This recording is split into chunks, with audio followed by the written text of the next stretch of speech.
Morning, everybody. Super early follow-up Friday. Most of you know I'm up 5:30 or so working out, and today's a crazy day, so I thought, you know what? We're going to get it all in at the same time. So don't mind the no makeup workout gear, but I thought it's appropriate for today. What specialty rooms are people looking at to buy your home, and which ones do you have in your house?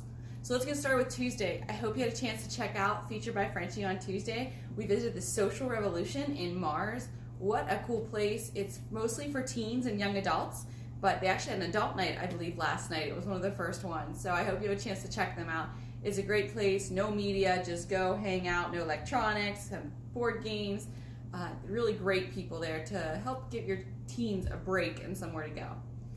Back to what are people looking for? So there was a poll done by the National Association of Realtors, and it was talking about the specialty rooms that people are looking for. 2020 and 2021 has flipped things over. So why is this important? Well, if you're buying your home or selling your home,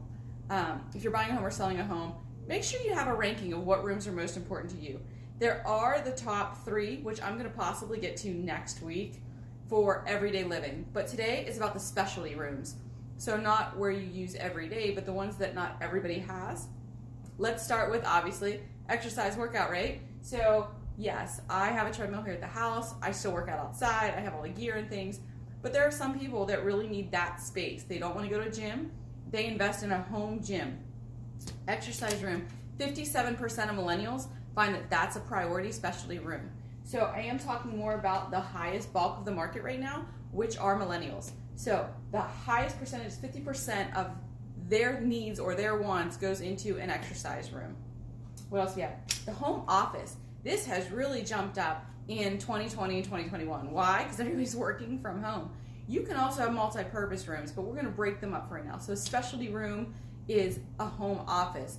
That's definitely a little more common than you would find maybe your exercise room or something like that. A lot of people have a designated space for for a home office. But that's also somewhere that sometimes there's just not that space and you end up working out of a bedroom, or you've changed a bedroom into a home office. But if you have that opportunity, let's say you have 3 bedrooms, you can still market it as 4 bedrooms as long as you have the closet and the window. But maybe you want to turn that and show it into, it's a smaller room, you want to show it into a home office. It's about 26% on the ranking. So it's actually lower than the exercise room for millennials, maybe because they just want to go or they just use their laptop wherever they are. But it's definitely high on the list of specialty rooms. What else do we have? Yes, I used to do Muay Thai, so I have my boxing gloves today. This one came in really high. I was actually surprised, I'm not sure why, but a media room. So maybe it's because I don't do a lot of media, meaning TV. Yes, I do a ton of social media, obviously, but a media room, 57 to 52% high on this scale of millennials wanting that, or the high-end market. I'm going to say millennials, but that means the people that are most scoping to buy up the market right now. So maybe you can really spruce up that extra room to put that TV in. I've seen some really intense theater rooms that they have the pull-down screens, get some chairs. My brother out in Texas, he used to have a really crazy cool media room, and now that media room can also kind of play as a kid's room. So we have a kids' playroom, but we just have the TV in there and it's their media room.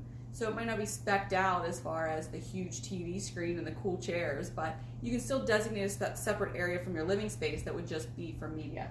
And yes, I know gaming is a big deal. You're going to have to fill me in on that. I don't game. I don't let my kids game too much. So if that's one thing for you, make sure you hit me up and tell me what I need to do for the gaming. I know there's gaming chairs. They're pretty comfortable, right? What else do we have? Keep on the workout. Laundry room. So a lot of people say this is a living space, but I'm going to do my workout while we're doing this. Is that okay?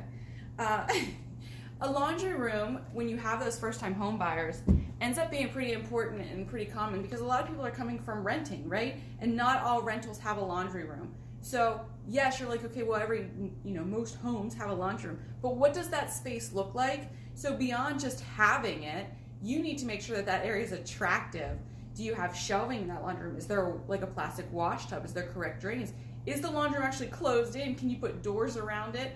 A lot of places, especially here in Pittsburgh, right, we have the cement Pittsburgh basement and the laundry room's in the basement. So what can you do to make that a little more traffic? Throw some area rugs down, and simply just putting some type of built-in really nice curtain around it can make it a little more attractive for people to say, hey, I wouldn't mind going to the creepy basement to just do my laundry. It's important because we have to do it, unfortunately. And then this one, I wouldn't necessarily consider a specialty room, but it was on the list. So 38%, which again is still higher than the office, which I'm thinking maybe people just include the office as one of the typical living spaces. Yes, these are extremely heavy. That's why I have a slant going here. The dining rooms, 38%. So we're starting to see a little bit of shift back to the Betty Homemaker. For a long time, people did not want the dining room space. They were not interested in having it. They thought it was a dust collector of space you never used, especially if you had an eat-in kitchen.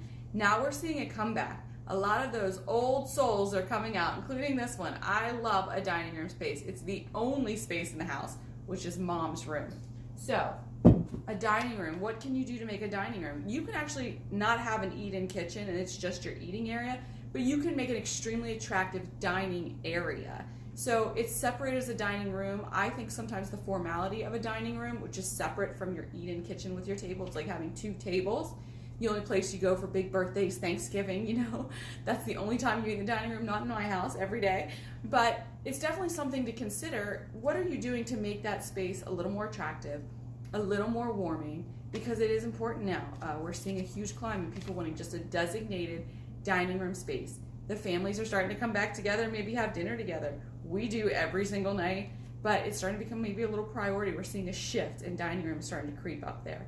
So I know this was a quick one. I know it's a little different, but I wanted to get it in. I think it's important that you know what to do to your home when you're selling it, what rooms are important, and what are people looking for. So you might not actually have those rooms designated, but you can shift, you can make a multi-purpose room, and that'll be a future follow-up Friday on what can you do to one space to change it and make it into multiple spaces. My city people, start sending me those notes because I know you're incredible at making a small space have multiple purposes. So I hope you guys have a great weekend. It's warming up here in Pittsburgh, finally. And go back, check out Tuesday's Social Revolution. What an incredible place. I'll see you guys next week, and we'll talk about the 3 big main places that in your home that people are looking for and what you need to do to make them attractive. Have a great weekend, you guys.